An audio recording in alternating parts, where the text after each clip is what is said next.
अभी रिसेंटली मैं इसरो का सैटेलाइट लॉन्च डेटा चेक कर रहा था, तो मुझे दिखा कि यूएसए का एक major tech company AST mobile का एक सैटेलाइट भी इसरो लॉन्च कर रहा है। पर यूएसए का अपना स्पेसएक्स का रॉकेट्स रीयूजेबल है और सस्ता भी है और दुनिया के स्पेस मार्केट पर राज कर रहा है। फिर भी इस मेजर अमेरिकन कंपनी ने अपने इतिहास का सबसे बड़ा सैटेलाइट लॉन्च के लिए स्पेसएक्स को छोड़ के इसरो को क्यों चूज किया? क्या ये सिर्फ पैसे बचाने के लिए था या फिर इसके पीछे कोई ऐसी जियोपॉलिटिकल स्ट्रेटेजी है जो हमें दिख नहीं रही? आज हम डिकोड करेंगे कि आखिर why the US chose ISRO over SpaceX और ये डिसीजन इसरो और इंडिया के लिए इतना गेम चेंजर क्यों है।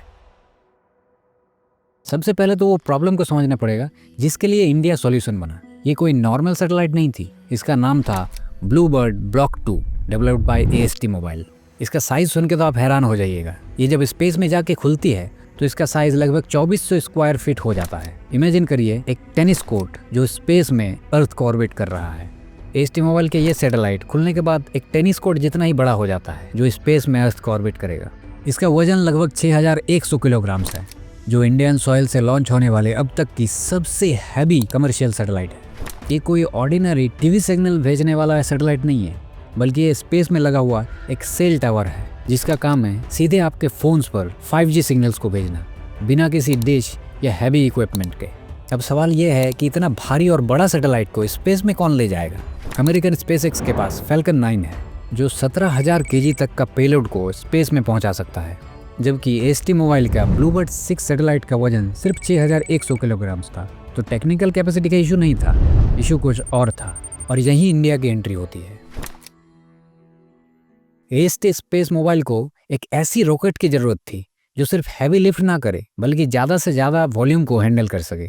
ब्लूबर्ड सैटेलाइट भले ही 6 टन का हो, लेकिन अपने फोल्डेड स्टेट में भी ये काफ़ी ज़्यादा जगह लेता है। अगर आप स्पेसएक्स की फैल्कन 9 को डेडिकेटेड लॉन्च के लिए बुक करते हैं तो उसका खर्चा लगभग $67 मिलियन आते हैं। लेकिन इंडिया की LVM-3, जिसे हम प्यार से बाहुबली रॉकेट भी बुलाते हैं, इसका कमर्शियल प्राइस है लगभग $60 मिलियन।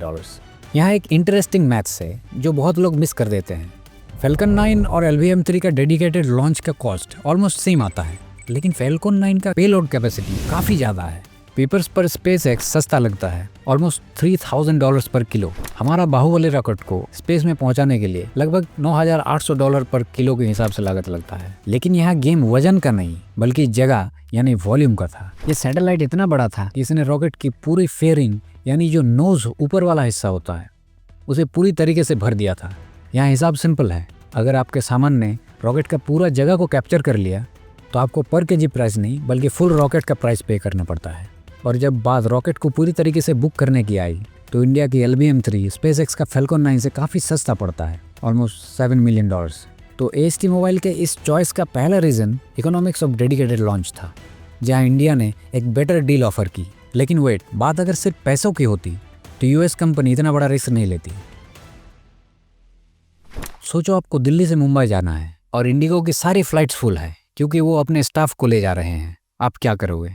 ऑब्वियस सी बात है, आप दूसरे कोई फ्लाइट एजेंसी चूज करेंगे, जैसे कि एयर इंडिया हो गया या फिर विस्तारा हो गया। स्पेसएक्स के साथ भी यही हो रहा है। इसे मैनिफेस्ट कंजेशन कहते हैं।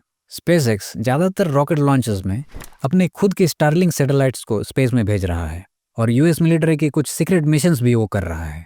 और इसीलिए एएसटी मोबाइल जैसे प्राइवेट कंपनी को स्पेसिफिक डेट पर स्लॉट मिलना बहुत मुश्किल है। और एएसटी मोबाइल के लिए टाइम इज मनी। उन्हें 2026 के एंड तक स्पेस में अपना खुद का सैटेलाइट इंटरनेट चाहिए। यहाँ डिले करना मतलब इन्वेस्टर्स का लॉस।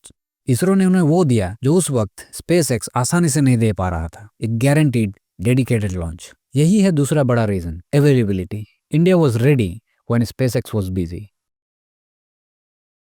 अब आते हैं सबसे टेक्निकल और इंटरेस्टिंग पार्ट पर।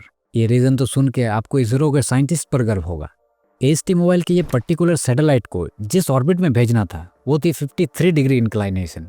ये ऑर्बिट गोल्ड स्टैंडर्ड मानी जाती है क्योंकि ये orbit USA, India, Europe, China सबको कवर करती है। लेकिन इसरो का लॉन्च पैड श्रीहरिकोटा से रॉकेट को एग्जैक्टली ये ऑर्बिट में पहुंचाना इम्पॉसिबल था। आप पूछेंगे क्यों? क्योंकि अगर रॉकेट सीधे उस डायरेक्शन पर जाता तो वो श्रीलंका के ऊपर से गुजरता और इंटरनेशनल स्पेस लॉ के हिसाब से अब कोई भी एक्टिव रॉकेट को दूसरे देश के ऊपर से नहीं उड़ा सकते। अगर कुछ गलती हुआ तो मलबा वहाँ गिर सकता है। तो हमारे साइंटिस्ट ने क्या किया? उन्होंने परफॉर्म किया एक डॉगल्ड मैन्यूवर। जैसे आप हाईवे में सीधा जा रहे हो लेकिन आगे रास्ता बंद है तो पहले आप साइड में जाते हो और वापस घूमकर फिर मेन रोड में आ जाते हो। हमारा LBM-3 भी पहले साउथ ईस्ट की ओर बे ऑफ बंगाल के ऊपर से उड़ा और जब उसने श्रीलंका क्रॉस कर लिया तब जाके हवा में टर्न लिया। प्रॉब्लम यह है कि रॉकेट्स को मोड़ने में बहुत सारा फ्यूल वेस्ट होता है, इसे स्टीयरिंग लॉस भी कहते हैं। लेकिन इस लॉस के बावजूद LBM-3 ने 6100 kg का हैवी पेलोड एग्जैक्ट ऑर्बिट में पहुंचा दिया। यह हमारे इसरो का प्रोपल्शन एफिशिएंसी का सबसे बड़ा सबूत है। US इंजीनियर्स को पता था कि इसरो ये कर सकता है और इसीलिए उन्होंने ट्रस्ट किया।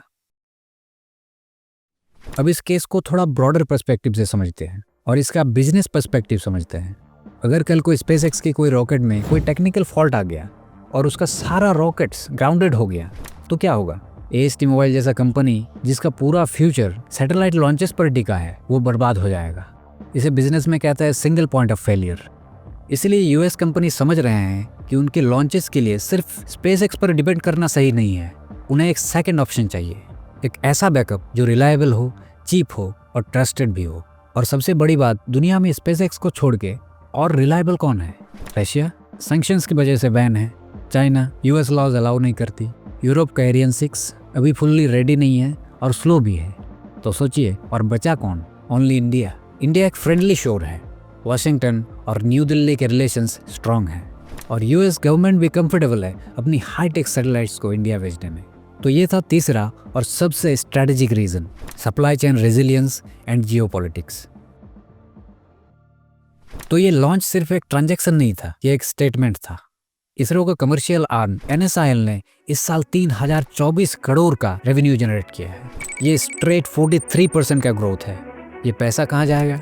ये पैसा जाएगा इंडिया का नेक्स्ट जनरेशन लॉन्च व्हीकल बनाने में, जो SpaceX की तरह रीयूजेबल होगा और SpaceX को भी टक्कर देगा। प्लस LBM-3 पर 6000 किलो का पेलोड डालकर टेस्ट करना फ्यूचर गगनयान मिशन के लिए भी जरूरी था, क्योंकि हमारा ह्यूमन मॉड्यूल भी भारी होने वाला है, लगभग 7800 किलो। तो बेसिकली US कंपनीज के पैसे से हमने अपनी कैपेबिलिटीज को टेस्ट कर ली। तो US ने इंडिया को इसलिए चूज नहीं किया क्योंकि SpaceX खराब है, उन्होंने इंडिया को चूज किया इसलिए क्योंकि हमारा LBM-3 उन्हें उस वक्त जो दे सकता था वर्ल्ड का और कोई भी कंट्री नहीं दे पा रहा था। A perfect combination of availability, cost effectiveness and unmatched reliability. हमारे इस मिशन ने साबित कर दिया है कि स्पेस रेस अब सिर्फ सुपर पावर्स के बीच में नहीं है और इंडिया भी स्पेस रेस में अब सिर्फ एक पार्टिसिपेंट नहीं रह गया है, बल्कि ग्लोबल स्पेस इकोनॉमी का एक क्रिटिकल इंफ्रास्ट्रक्चर प्रोवाइडर बन गया है। इस लॉन्च में तो रॉकेट बड़ा था इसीलिए 6000 किलो तक उठा लिया, लेकिन इसरो का असली जादू तो तब था जब उन्होंने एक छोटे रॉकेट को ट्रिक करके 4.4 टन का सैटेलाइट को स्पेस में भेजा। पर कैसे? वो जानने के लिए हमारे पिछले वीडियो जरूर देखिए, how ISRO tricked a rocket to carry a 4.4 ton military satellite. उसे देखने के लिए आई बटन में क्लिक कीजिए और डिस्क्रिप्शन में भी लिंक अवेलेबल है, आप वहाँ से ये वीडियो को चेक जरूर कीजिए। 99% प्लस व्यूअर्स भाई आप देख रहे हो लेकिन सब्सक्राइब नहीं कर रहे हो। अगर वीडियो अच्छा लगा तो सब्सक्राइब जरूर करो यार, इसमें मोटिवेशन मिलता है और वीडियोस बनाने के लिए। और अच्छा लगा तो लाइक करना भी मत भूलना। मिलते हैं नेक्स्ट वीडियो में, तब तक के लिए कीप एक्सप्लोरिंग।